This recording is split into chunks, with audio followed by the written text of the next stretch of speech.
All right. We soon we're going to get into the whole thing with the spies. Going into thank you.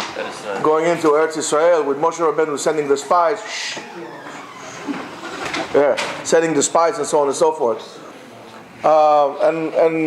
Okay, we all know what the spies did wrong. However, is there anything that they did that is similar to what is going on in Eretz Israel today? And what's going on in Eretz Israel today? Let me explain to you, if I may. First, let me make a bracha. Baruch atah Adonai melech haolam she'akol niya b'dvaro. This shiur is dedicated to refuah shlema of my father. But tomorrow has a procedure done. Gedalia Moreno ben Matilda, ולהבדיל בין החיים ולמתים, לעילוי נשמת שלמה ben Biti. In Israel right now, and around the world, the French people decide to do a thing. It's called the two-state solution. The two-state solution of having two states, and so on and so forth. Which sounds like a very noble idea. But if you besides the rhetoric, if you're going to look at what is exactly the two-state solution, so they say two states for two people, for two nations, right? Which nation would that be? First of all, let's determine. Like we do in Gemara. Excuse me. Which nation what are we talking about? We're talking about the Palestinian nation, hopefully, we're assuming, and the Jewish nation, we're assuming, right? So if we are talking about the two nations, let's see what are the two states. We do know that the Palestinians in Gaza don't really speak to the Palestinians in in the West Bank. So therefore we are talking here about a solution of what? Of Palestinian state in Gaza, another Palestinian state in the West Bank, Yehuda v'Shomron, Judea and Samaria, and in the Jewish state. So therefore we're coming up with a solution of three states for two nations, right? Because this is going to be one state, that's going to be another state. And if you really look at this very, very, very, very carefully, you come to realize that 80% of Jordan is all Palestinian. Is this going to be included? Is this going to be included in the agreement that Jordan is also part of the Palestinian state? So therefore we're talking about 4 different states. And what will be the 4 different states? Will be a Jordan, Palestinian state in the West Bank, Palestinian state in Gaza, and Eretz Israel. So therefore we're talking about 2 nations with 4 different countries to them. And if we're talking about that, you think that they would allow any Jew to live in Israel? I mean, in the West Bank? Let's say a Jew wants to live in Gaza. For whatever reason, you think they're going to let him live in Gaza? You think they're going to let a Jew, after they're going to take away 500,000 Jews that live in Judea and Samaria, and it's not the West Bank, in Judea and Samaria, they're going to get him. You think that they're going to let a Jew live there? And yet, what did they want? They want Arabs to live, Palestinians to live in the Jewish state. So therefore, we are not talking about a solution of 2 states to 2 nations. We're talking about a solution of 4 different states: Jordan, Transjordan, what we call the West Bank, Gaza, Israel, where Israel is not going to be allowed, and you should know that the United States does not allow Israel to call itself a Jewish state. It's the state of Israel. Because if you're calling it a Jewish state, you have a problem with the rest of the people. It's okay to take out 500,000 Jews that live in their historical homeland, to throw them out, but it's not okay to so-called cleanse Israel from non-Jews. It's very noble that they decide that in Paris. But this is a problem. The problem is that they are trying to outroot. This is not about a solution for peace. All the Europeans and the Americans, it's not about a solution for peace. It's a solution, it's the final solution. And I say those words, the final solution to finish up with the Jews. Because that will be the end of the Jewish state. The end. It's going to be swallowed from within. It's not about peace. It's about figuring out a way to destroy the Jews in their country. It's about doing something else by calling the West Bank. Calling it the West Bank. Not calling it by its name, Yehuda v'Shomron. When I was a kid, they used to call it Yehuda v'Shomron, Judea and Samaria. But the left-wingers, the liberals, who want to take every liberty out of you in Israel and in anywhere else, had decided not to use the term Judea and Samaria, because that refers to the historical right of the Jews to their land. They call it the West Bank.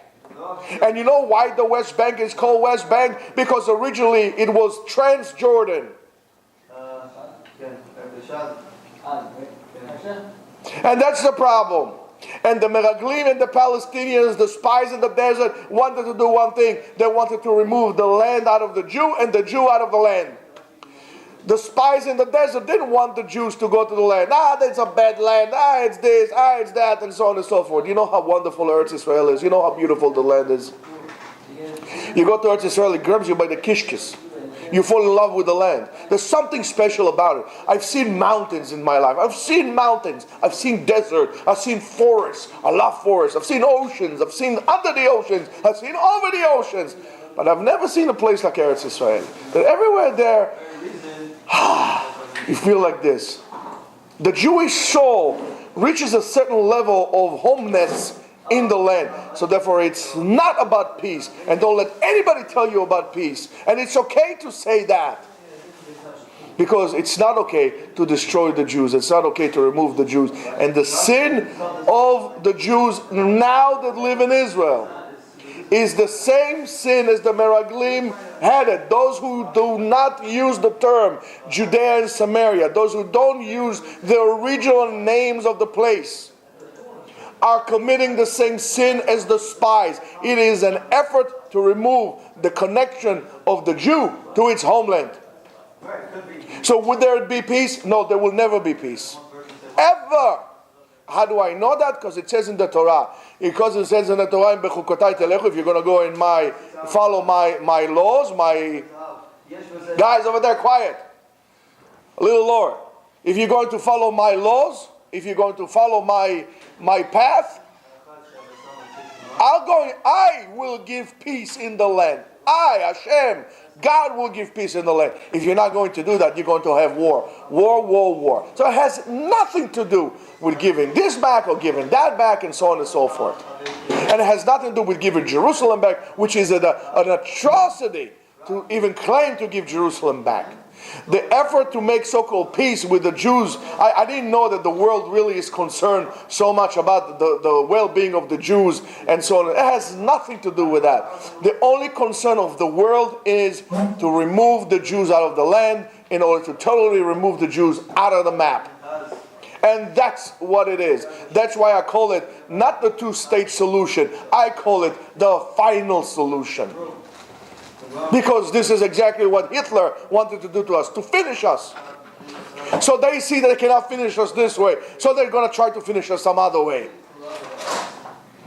Every generation, every time, they're going to say, the world is going to come, they're going to bring us a catastrophe. All the nations, if we do this, all the nations will come against us. They're not going to come against you. You do what you need to do, and Hashem will do what He needs to do. Don't worry about it.